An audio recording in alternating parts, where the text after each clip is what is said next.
احنا جمهور الزمالك طيبين قوي لدرجة اننا بنصدق ان تعويض بن شرقي وساسي ومصطفى محمد وطارق حامد هيكونوا بمصطفى شلبي والسيسي ونضاي والظاهرة سامسون. وبرضه بنصدق ان اللعيبة اللي شالت من طوب الارض في الدوري هتعوض في بطولة افريقيا. وعلى فكرة سوء النتائج ده كله مش مسألة ان اللعيبة ما بتلعبش برجولة، لا هي دي امكانياتهم وده اخرهم. نيجي بقى لسيادة الموسيقار مرتضى منصور وابنه امير الدهاء، انا جيت اللي هما في خلال سنة و3 شهور قدروا يحققوا فشل ومشاكل في كل خطوة مشوا فيها، ما عدا الدوري والكاس اللي اتاخد في وجودهم، وده كان بتوفيق ربنا وبوجود فريرة وضعف المنافس وقتها. سبحانه يا ولاد نبدأ بقى نشوف مرتضى وابنه عملوا ايه خلال السنة دي، ولسه بنقول بسم الله. راح باع مصطفى فتحي لنادي التعاون ب1,000,000 دولار، ووجود شرط في العقد يمنعه من اللعب في مصر إلا للزمالك بس. وما شاء الله الزمالك ما خدش فلوس كاملة واللاعب رجع على بيراميدز عادي. يا لهوي يا لهوي يا لهوي. سيادة الموسيقار بعديها عمل شوية حاجات تدل على الإدارة الحكيمة، منها إن نتائج الفريق كانت زفت، وبدل ما يمشي كارترون ساعتها في فترة توقف كأس العرب وكأس الأمم الأفريقية اللي كانوا حوالي 50 يوم، لا استنى بعديها وجاب فريرة. طب طالما ناوي على إنك تمشيه يبقى كنت استغليت فترة التوقف. انت عبيط يا اسطى.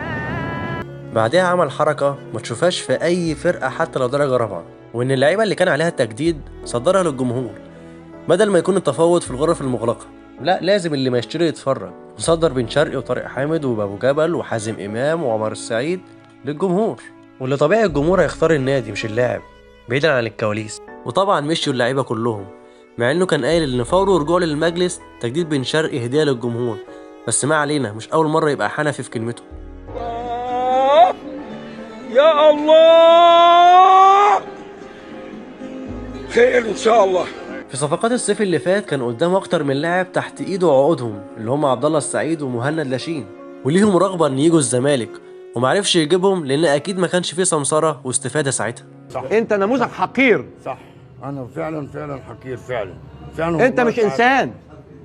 صح. انت ما عندكش اي ضمير. صح.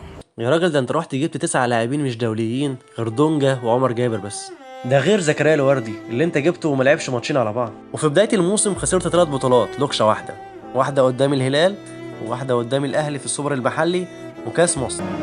يا دنيا ايه وراكيش غيري ولا ايه؟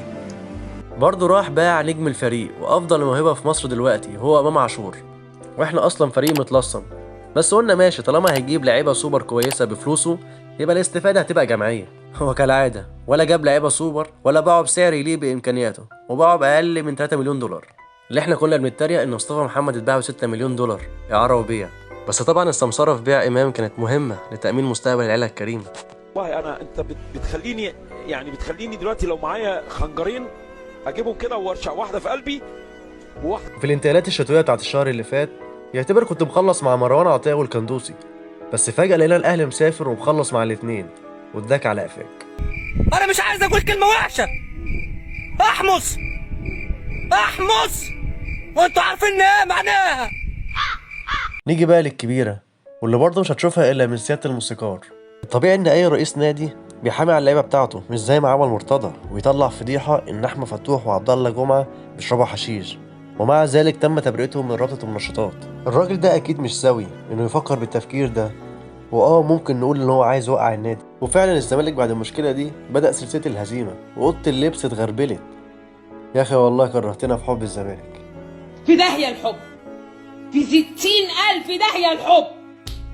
خلاص على اللي عايز يحب، على اللي هيفكر يحب.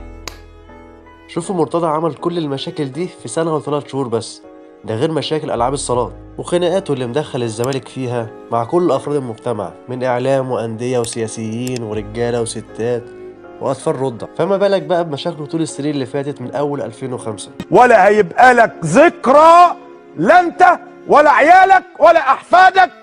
يهبل يا ابن الهبل. حل مشاكل الزمالك حاليا مبدئيا كده إن المجلس ده يمشي عن طريق الجمعية العمومية ويتعمل انتخابات جديدة، ويجي مجلس محترم يبني النادي من أول وجديد، إدارة وجهاز فني ولاعيبة. وكده كده الموسم باظ حتى لو هنلعب بالناشئين.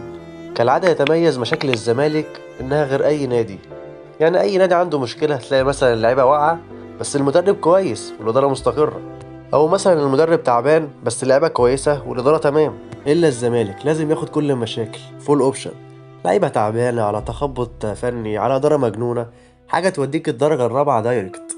واكيد الواحد ما يتمناش خساره فريقه، بس كان لازم كل الخسارات دي عشان يحصل غربله في الفريق فنيا واداريا.